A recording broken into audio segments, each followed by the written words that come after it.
Shalom, selamat pagi. Salam sejahtera dalam kasih Tuhan Yesus Kristus. Kita bersyukur pagi ini kita dapat kembali lagi merenungkan firman Tuhan. Mari kita berdoa sebelum kita membaca dan merenungkan firman Tuhan. Kami bersyukur kepadamu ya Tuhan, Allah yang kami sembah di dalam Yesus Kristus Tuhan kami.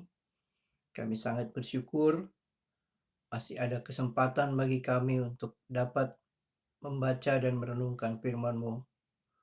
Tolonglah kami ya Tuhan, biarlah hati kami sungguh terarah kepadamu dan ada kerinduan bagi kami untuk memahami akan kebenaran firman Tuhan.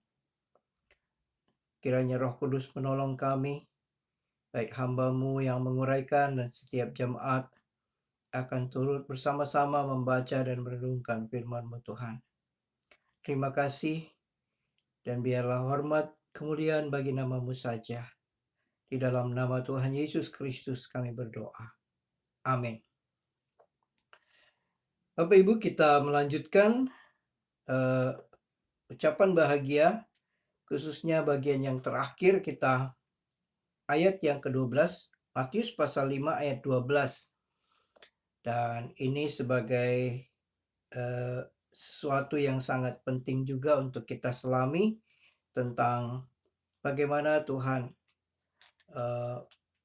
mengingatkan lagi.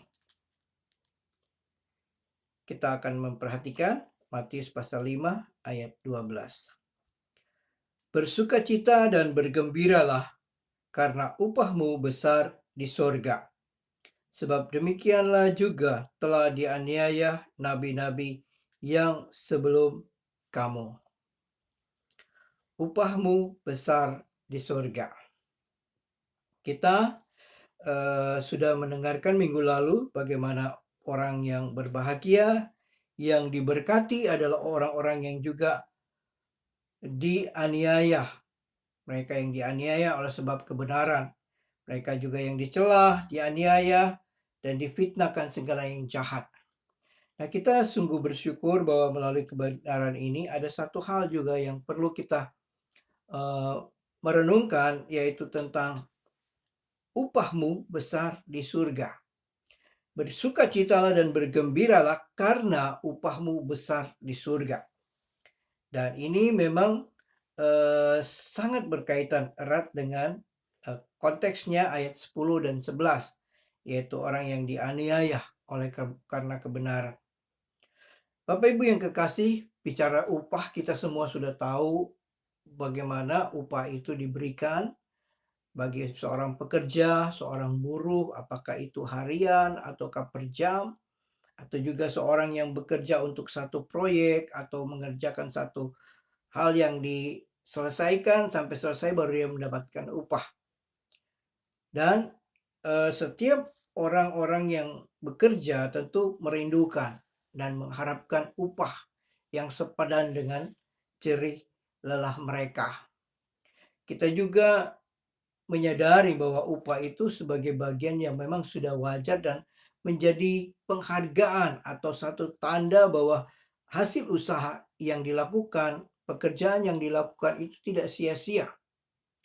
Nah, Bapak Ibu, ketika kita di sini berkaitan dengan upahmu besar di surga, sebenarnya itu berkaitan dengan bagaimana orang-orang yang telah mengalami penderitaan, yang telah setia sampai akhir.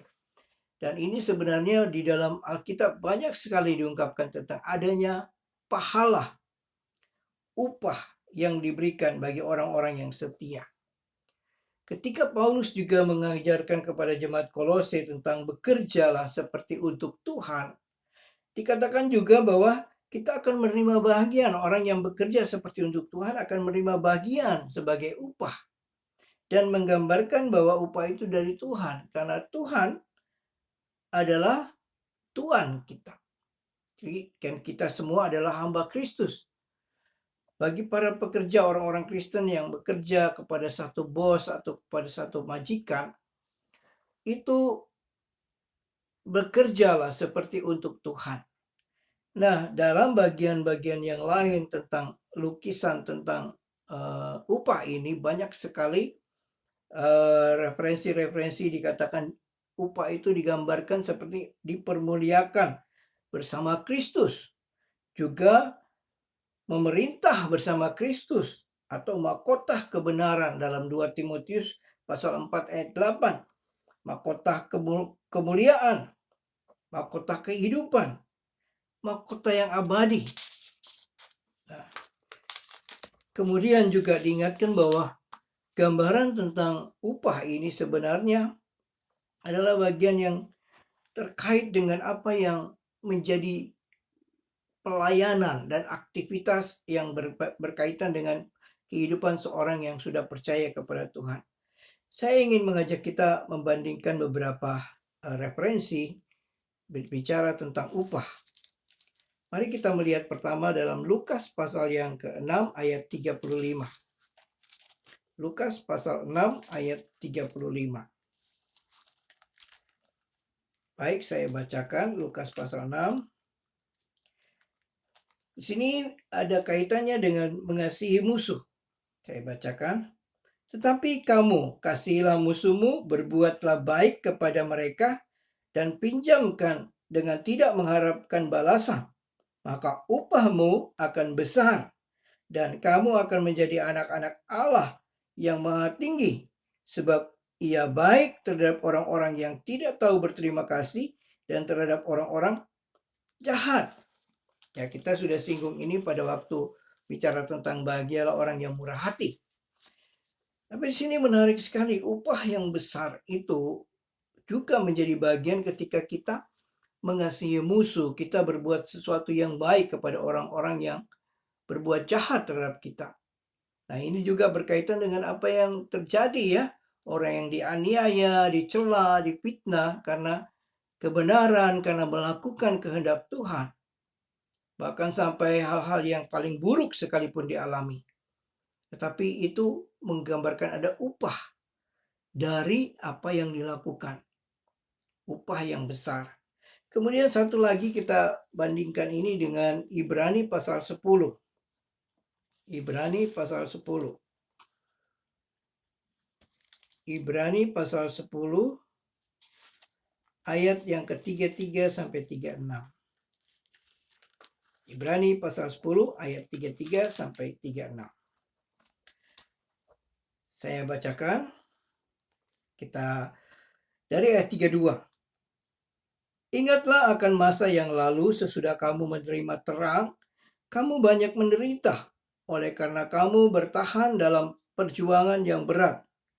Baik waktu kamu dijadikan tontonan oleh cercaan dan penderitaan, maupun waktu kamu mengambil bagian dalam penderitaan karena mereka yang diperlakukan demikian. Ayat 34. Memang kamu telah turut mengambil bagian dalam penderitaan orang-orang hukuman. Dan ketika harta kamu dirampas, kamu menerima hal itu dengan sukacita.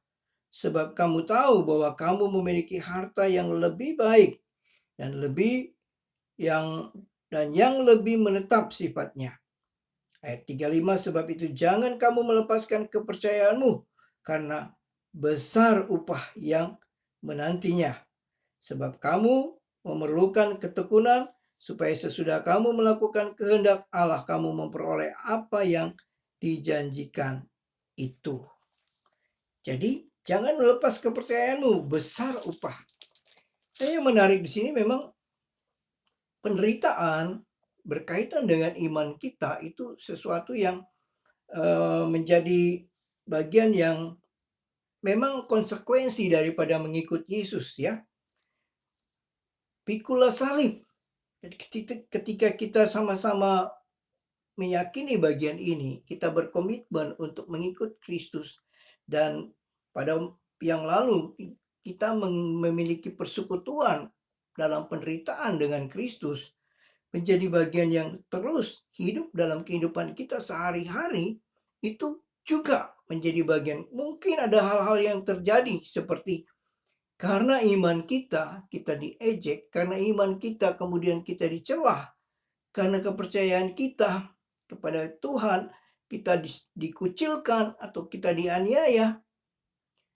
Diingatkan tadi, jangan tinggalkan, jangan lepaskan kepercayaan, karena besar upah yang menantinya. Nah, gambaran dari bagian ini mengingatkan kita bahwa inilah yang menjadi sesuatu yang sangat penting sekali. Jadi kalau mengikut Kristus tidak siap untuk menderita, ketika kita mengaku percaya Yesus, kita tidak siap untuk diejek, diolok, dan sebagainya, itu sesuatu yang sebenarnya kita sudah melepaskan kepercayaan kita. Kita merasa tidak layak atau mungkin merasa bahwa saya tidak sanggup untuk mengalami hal itu. Dan kita tahu ketika Tuhan Yesus memanggil murid-muridnya, tantangan-tantangan yang mereka hadapi tidak mudah. Dan ketika para murid itu melihat bahwa Yesus itu ditangkap, mereka kabur, mereka lari. Bahkan dalam pikiran mereka, harapan mereka kan tidak seperti itu. Mereka berharap Yesus itu akan memimpin mereka, memerintah, memimpin mereka dan melepaskan dari penjajahan. Harapan yang begitu besar. Tetapi kenyataan, Yesus ditangkap, bahkan dihukum mati di kayu salib. Dan pandangan itu suatu pandangan yang sangat bagi mereka tentunya menjadi satu hal yang menjadi batu sandungan. Bagaimana saya bisa mendapatkan sesuatu yang besar dengan mengikuti Yesus? Tetapi apa yang kita sudah lihat tadi, bersukacita dan bergembira karena upahmu besar di sorga. Nah, dari bagian ini kita kembali kepada teks ini ialah yang pertama, apa yang diungkapkan di sini adalah satu penghiburan bagi orang-orang yang mengalami penganiayaan. Satu penghiburan di dalam penderitaan. Mungkin pada saat mereka mengalami penderitaan, mereka mengalami sesuatu yang buruk di mata orang. Sesuatu yang tidak menjanjikan kebahagiaan, ya. Atau sesuatu yang dipandang oleh dunia ini dihina. Mengapa harus ikut Yesus? Mengapa harus melayani Tuhan kalau sampai menderita? Tetapi kita melihat di sini, berbahagialah, bersukacitalah karena upahmu besar di surga. Ketika ucapan bersukacita dan bergembira ini, selagi kita masih hidup, selagi kita mengalami penderitaan itu, masih hidup dengan situasi yang buruk itu, orang yang bergembira dan bersukacita karena upah yang besar di surga akan menerima sesuatu yang buruk itu sebagai sesuatu yang baik. Menerima pengalaman penganiayaan dan penderitaan yang terlihat buruk bagi mata dunia atau bagi mata orang lain, tetapi menerimanya sebagai kebaikan yang Tuhan percayakan, yang berikan kepada kita. Tentu hal ini tidak masuk akal, ya. Bagaimana mungkin sesuatu yang buruk terjadi, kita alami, tetapi menerimanya itu sebagai sesuatu yang baik. Nah, kita ingat di dalam Kisah Para Rasul pasal 5 ayat 41, itu rasul-rasul itu dipanggil di mahkamah agama, kemudian mereka diadili, kemudian mereka dilepaskan. Tapi mereka sangat bersyukur, bersukacita karena mereka dianggap layak menderita penghinaan oleh karena nama Kristus. Dan di sini bukan saja bicara tentang sebuah penghiburan, tapi sebuah kehormatan juga. Jadi kesaksian tentang penderitaan itu sebagai satu kehormatan. Kehormatan layak. Jadi kelayakan untuk menderita penghinaan demi nama Kristus. Nah, dari sini kita akan mengerti semakin dalam bahwa orang yang dianiaya, yang menderita karena Kristus mendapatkan kehormatan, kelayakan secara khusus untuk dapat menderita. Dan ini mengingatkan kita tentang persekutuan dalam penderitaan Kristus. Karena ketika kita masuk dalam persekutuan itu, kita diibaratkan bahwa kita menjadi satu dengan pengalaman Kristus, menjadi satu dengan kesiapan Kristus, hati Yesus yang siap menjadi hamba, siap mati. Dan inilah kehormatan. Kemudian dikatakan di dalam 2 Korintus pasal 1, kita akan memperhatikan 2 Korintus pasal 1. 2 Korintus pasal 1 ayat yang ke 3 sampai 5.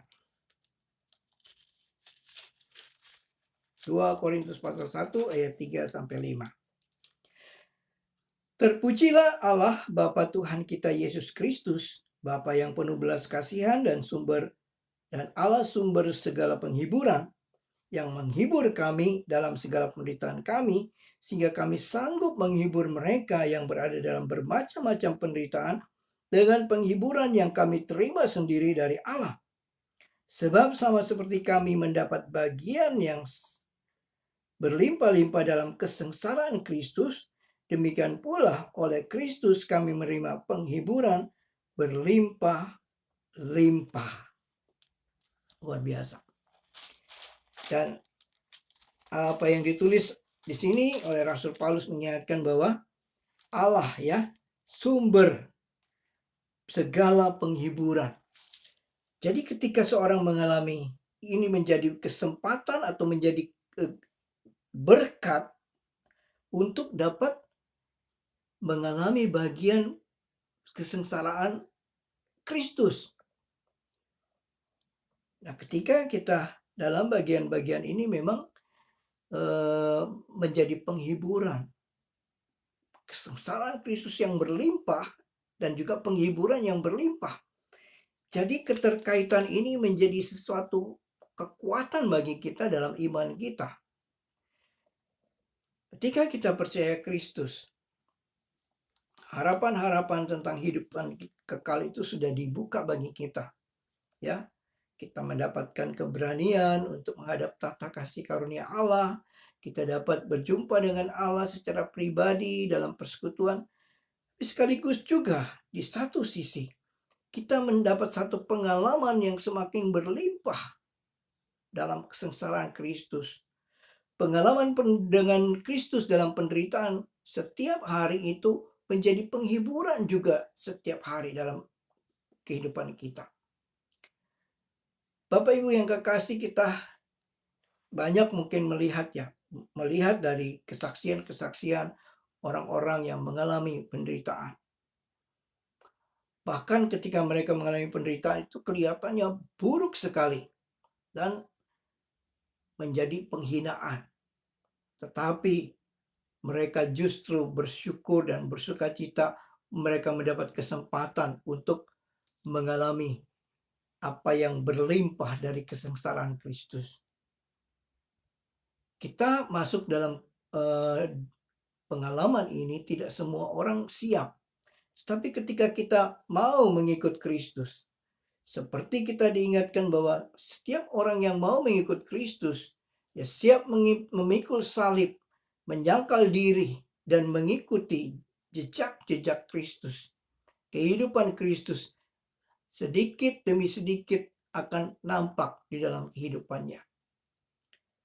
Pada waktu kita menderita bersama Kristus, kita melihat kemuliaan Kristus itu semakin nampak. Ketika kita berlimpah di dalam pengalaman penderitaan dengan Kristus, kita juga akan melihat kelimpahan penghiburan.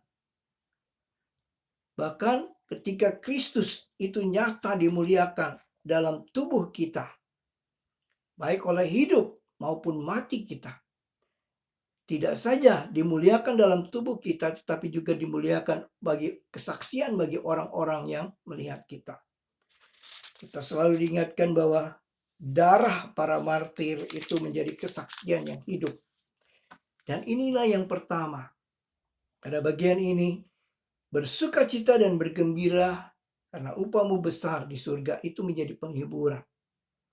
Ingatlah selalu bahwa ketika kita diperhadapkan dengan pengalaman seperti ini, upah yang besar di surga itu menjadi penghiburan bagi kita. Yang kedua, ketika kita baca ini, upahmu besar di surga. Itu sebuah janji. Tadi sebuah penghiburan, ada kehormatan, ada sukacita yang berlimpah di saat mengalami kesengsaraan yang berlimpah bersama Tuhan. Sekarang sebuah janji, ada kepastian tentang surga. Jadi ketika berbicara bagi orang-orang yang menderita, mengalami penganiayaan karena kebenaran, karena Kristus, ada kepastian tentang surga. Upah yang besar di surga, begitu besar. Bukan dalam ukuran secara matematika atau ukuran manusia, tetapi jauh melebihi apa yang telah dilakukan dalam kehidupan dan pelayanan orang-orang percaya. Di surga itu sebenarnya gambaran lebih luas, menggambarkan tentang apa yang akan didapatkan pada masa yang akan datang. Tidak terlihat sekarang. Tempat yang aman, yang lepas dari berbagai jangkauan, dan seperti juga menjadi peringatan bagi kita. Ketika orang memiliki harta, di mana hartamu berada, di situ juga hatimu berada. Kemudian Yesus mengatakan, kumpulkanlah bagimu harta di surga, karena di surga tidak ada ngengat dan karat, yang tidak ada pencuri yang mencuri, dan tidak ada ngengat dan karat yang merusaknya. Disinilah kekekalan, kehidupan yang sangat indah. Itu bicara soal harta, tetapi bicara tentang orang yang mengalami penderitaan, mengalami penganiayaan karena Kristus. Dia mengalami penghiburan dan juga janji kepastian. Dan Allah sendiri menjamin, ya, kerajaan Allah, segala kerugian yang terjadi, hal-hal yang buruk yang terjadi dalam penderitaan kita, Allah sendiri menjamin bahwa ada upah yang besar di surga. Upah yang besar itu menggambarkan tentang kesetiaan. Ketika kita bicara tentang ini, saya ingin mengajak kita untuk memperhatikan apa yang Rasul Paulus katakan kepada Timotius dalam 2 Timotius pasal 2. 2 Timotius pasal 2. Dalam bagian ini dikatakan 2 Timotius pasal 2 ayat 1 sampai dengan ayat yang ke-13. Kita hanya melihat beberapa ayat. 2 Timotius pasal 2 ayat 1 sampai ayat yang ke-13. Mari kita lihat. Sebab itu, hai anakku, ayat 1, jadilah kuat oleh kasih karunia dalam Kristus Yesus. Apa yang telah engkau dengar daripadaku di depan banyak saksi, percayakanlah itu kepada orang yang dapat dipercayai dan yang juga cakap mengajar orang lain. Jadilah kuat. Dan juga merupakan tanggung jawab untuk mempercayakan apa yang telah didapatkan dari Paulus. Nah, ayat 3 sampai dengan ayat 6. Mari kita perhatikan. Ikutlah menderita sebagai seorang prajurit yang baik dari Kristus Yesus. Seorang prajurit yang sedang berjuang tidak memusingkan dirinya dengan soal-soal penghidupannya, supaya dengan demikian ia berkenan kepada komandannya. Ayat 5, seorang olahragawan hanya dapat memperoleh mahkota sebagai juara apabila ia bertanding menurut peraturan-peraturan olahraga. Seorang petani yang bekerja keras haruslah yang pertama menikmati hasil usahanya. Ikutlah menderita. Ketika Rasul Paulus mengingatkan ini, panggilan untuk ikut menderita kepada Timotius, sebenarnya ini juga mengingatkan tentang bagaimana janji di balik penderitaan itu. Perhatikan, ikut menderita sebagai prajurit. Menderita sebagai prajurit, memang kalau seorang prajurit bisa menggambarkan tentang ini, bagaimana dia tidak memusingkan hal-hal yang penghidupannya, tapi dia berusaha untuk berkenan kepada komandannya. prajurit yang setia, yang mengabdi dengan sungguh, bahkan sampai ketika dia harus terjun ke medan perang, berusaha, kondisi apapun dia tidak pikirkan, tetapi yang paling penting bagaimana dia mentaati perintah komandannya dan berusaha untuk berkenan, berusaha untuk melakukan kewajibannya. Ketika kita diajak tentang hal ini, semangat di dalam penderitaan seperti seorang prajurit, janji bahwa apapun yang sedang dilakukan pengabdiannya itu tidak sia-sia. Kemudian dikatakan sebagai olahragawan yang dapat memperoleh mahkota. Pertandingan demi pertandingan yang dilakukan tentu ada aturan-aturan. Tapi ketika seorang olahragawan memang tidak begitu saja jadi, dia harus berlatih demikian rupa, ketika bertanding pun menghadapi berbagai macam situasi dan kondisi, ya. Tetapi tujuannya memperoleh mahkota. Dia harus menjadi juara. Kemudian seorang petani tidak mudah menanam, kemudian menyiram, kemudian dia menuai hasil. Ketika menjaga tanaman itu sampai hasil bahkan yang pertama menikmatinya. Apa sebenarnya gambaran di sini? Bagi saya mendapatkan sesuatu kekuatan bahwa apa yang dijanjikan di balik penderitaan seperti prajurit, seperti olahragawan, seperti petani itu tidak sia-sia. Jadi kepastian bahwa ketika Tuhan menjanjikan penghiburan, menjanjikan kekuatan di tengah-tengah penderitaan, itu ada. Dan itu sebabnya Paulus kemudian melanjutkan di dalam ayat yang ke-11. Benarlah perkataan ini, jika kita mati dengan dia, kita pun akan hidup dengan dia. Bagian ini tegas sekali, jika kita mati dengan Kristus, kita akan hidup bersama Kristus. Kemudian jika kita bertekun, kita pun akan memerintah dengan dia. Jika kita menyangkal dia, dia pun akan menyangkal kita. Jika kita tidak setia, dia tetap setia karena dia tidak dapat menyangkal dirinya. Jadi kesatuan kita dalam penderitaan, kematian dengan Kristus itu tidak sia-sia.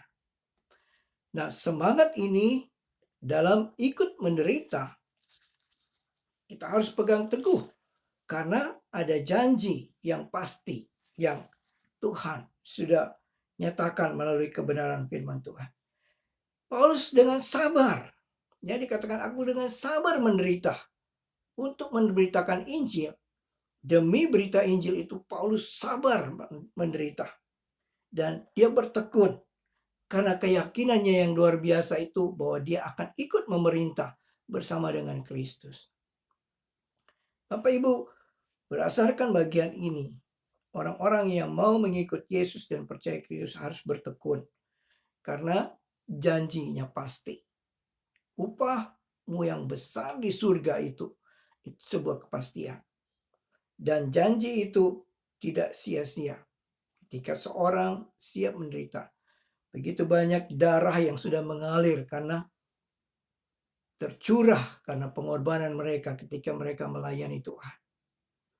Ada yang dianiaya, ada yang mengalami hukuman yang berat, bahkan disiksa sedemikian rupa. Ya. Tapi sekalipun tubuh mereka hancur, mereka sudah memiliki janji yang pasti bahwa apa yang mereka lakukan itu tidak sia-sia. Ada upah yang tersedia bagi mereka. Yang ketiga, kita diingatkan bahwa ayat yang ke-12 itu, demikian juga telah dianiaya nabi-nabi yang sebelum kamu. Ya. Jika di akhir ini diingatkan kembali. Jangan lupa, ingatlah bahwa nabi-nabi telah dianiaya. Dan apa yang dapat dilihat ini? Bahwa para nabi pun ketika menyampaikan kebenaran firman Tuhan, menyampaikan suara Allah, mereka menghadapi banyak tantangan. Kita ingat ketika Elia ya harus berperang dengan nabi-nabi Baal. menyampaikan kebenaran firman Tuhan tidak disukai, direncanakan untuk dibunuh. Memang kita tahu Elia tidak mengalami kematian, ya. Kita juga ingat Elisa ketika menyampaikan kebenaran, kemudian dia diolok oleh anak-anak, naiklah botak, naiklah botak. Tetapi Tuhan membela dia. Kita juga ingat Yeremia, banyak para nabi lain yang mengalami penderitaan. Karena mereka benar-benar mau melakukan apa yang Tuhan perintahkan. Memang tidak mudah ketika mereka mengatakan iya kepada Tuhan.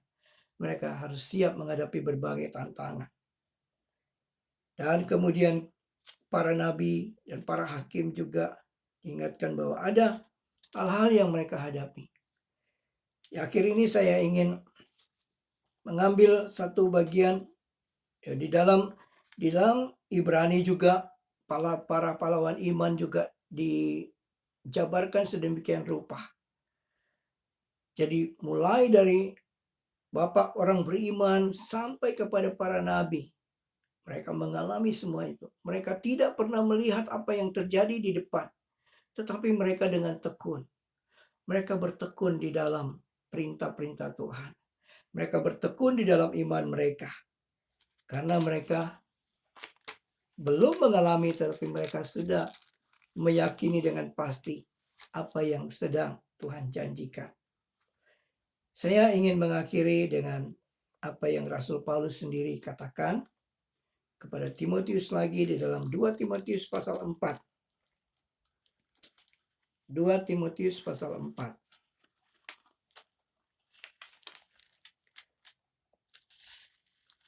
2 Timotius pasal 4 ayat yang ke-6 sampai 8. Oke, demikian firman Tuhan.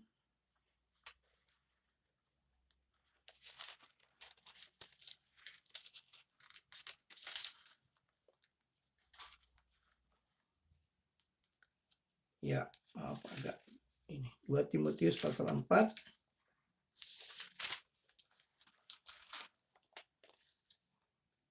Ya.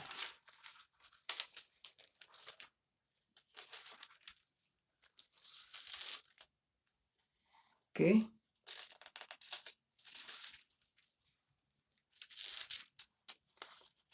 Ya, kita akan bacakan ayat 6 sampai 8.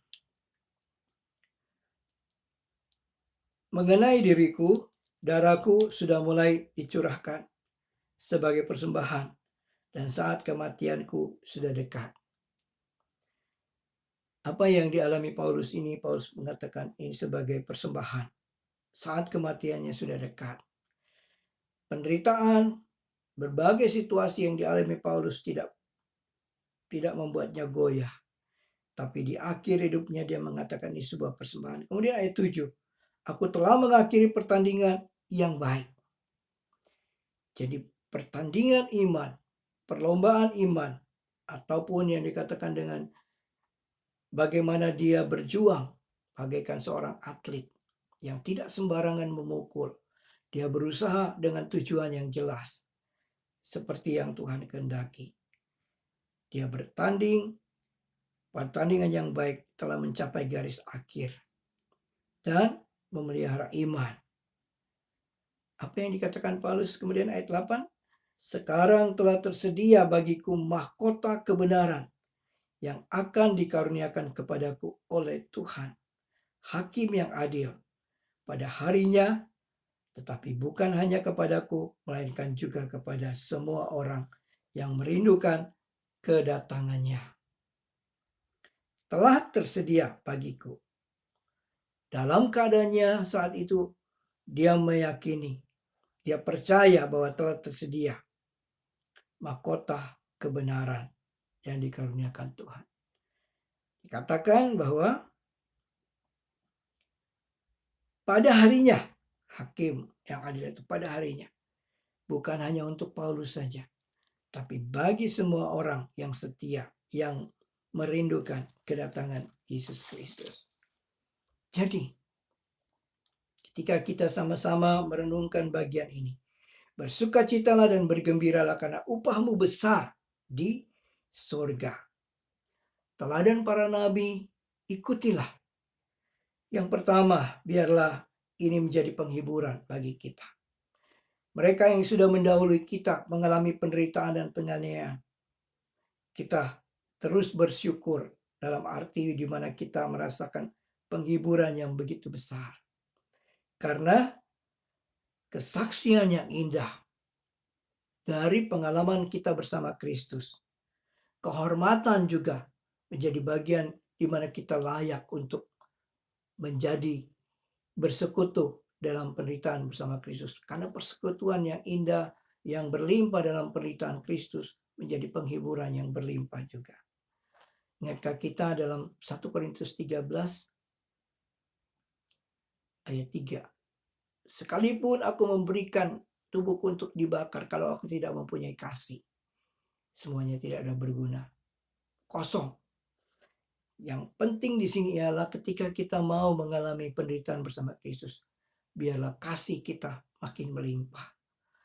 Kasih Kristus yang melimpah saat pada waktu dia mengalami penderitaan itu menjadi bagian kita. Kasih yang kekal. Kasih yang mengalami berbagai macam tekanan. Tetapi kasih itu, yang kasih Kristus yang ada di hati kita. Kita dapat mengerti bahwa ketika Kristus mengasihi kita, dia mengorbankan nyawanya. Biarlah kita juga dapat melakukan seperti Kristus. Mungkin kita tidak bisa mengorbankan nyawa seperti Kristus yang begitu melimpah. Tetapi pengalaman pengorbanan kehidupan kita untuk Tuhan, itu menjadi pengalaman yang menjadi penghiburan bagi kita. Peganglah janji Tuhan. Upah yang besar itu sebuah kepastian dan Tuhan sendiri yang menjaminnya. Tuhan sendiri yang menjaminnya. Tetap semangat seperti seorang prajurit, seperti seorang olahragawan, seperti seorang petani. Karena pasti ada hasilnya dan tidak akan sia-sia. Sabar, bertekun, dan terus sampai saatnya. Bila Tuhan memanggil kita, kita akan memerintah bersama dengan Kristus. Ikutlah teladan para nabi. Renungkanlah. Tidak saja kita kagum tentang pengorbanan mereka, tapi biarlah teladan mereka itu menjadi inspirasi, menjadi dorongan bagi kita untuk terus hidup di dalam mengiring Tuhan, setia sampai akhir. Orang-orang yang setia akan menerima mahkota kehidupan, mahkota kebenaran. Tuhan memberkati kita. Mari kita berdoa. Bapa kami di surga, kami sangat bersyukur. Upah-Mu besar di surga. Ini satu penghiburan bagi kami. Kami sudah melihat banyak kesaksian yang indah, baik dari Alkitab maupun dari orang-orang yang telah memberi hidup mereka bagi Tuhan. Kuatkan kami Tuhan, setiap kali kami bila menghadapi penderitaan karena nama Kristus, biarlah hati kami juga melimpah dengan sukacita dan penghiburan bahwa kami tidak sia-sia dalam perjuangan iman kami. Kuatkan kami juga untuk memegang teguh janji bahwa upah yang besar di surga ini menjadi satu kekuatan dan semangat bagi kami. Kami bagaikan prajurit, bagaikan seorang olahragawan dan petani yang berjuang menghadapi berbagai tantangan. Berjuang juga menghadapi berbagai perlombaan iman. Berjuang juga untuk menanam, menyiram, dan sampai saatnya menuai hasil yang terbaik. Terima kasih Bapa, kuatkan jemaat-Mu.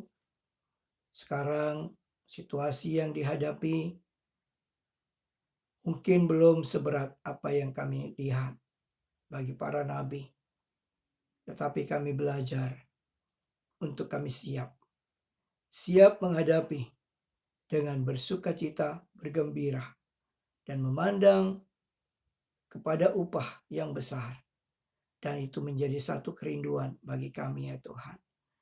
Satu saat kami juga rindu bersama-sama dengan Kristus. Melihat kemuliaan surga yang tersedia. Kuatkan, teguhkan kami agar kami dapat sabar dan bertekun. Dan juga kami setia sampai akhir.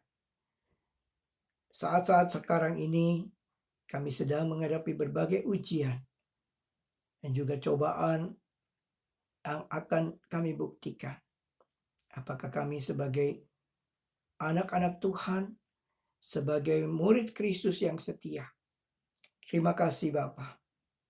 Kami bersyukur dan kuatkan jemaat-Mu, The Alliance Bible Church Timor Leste, perjuangan demi perjuangan, kehidupan sehari-hari. Di tengah-tengah kondisi yang sulit, di tengah-tengah pergumulan-pergumulan yang ada. Kehidupan keluarga, kehidupan bermasyarakat, bekerja, berbisnis, biarlah Tuhan menopang kami. Mampukan kami untuk tetap setia kepadamu Tuhan, tidak menyangkal Engkau, tapi sebaliknya kami dengan berani mengaku bahwa Yesus Kristus Tuhan dan Juru Selamat kami, yang menjadi pengharapan kami, kesetiaan kami kepadanya. Karena satu saat Yesus Kristus akan datang sebagai Raja, dan kami pun akan bersama-sama dengan semua orang percaya masuk dalam kemuliaan yang sudah tersedia bagi kami. Terpuji namamu Bapa, hanya di dalam nama Tuhan Yesus Kristus kami berdoa dan bersyukur atas firman ini. Amin.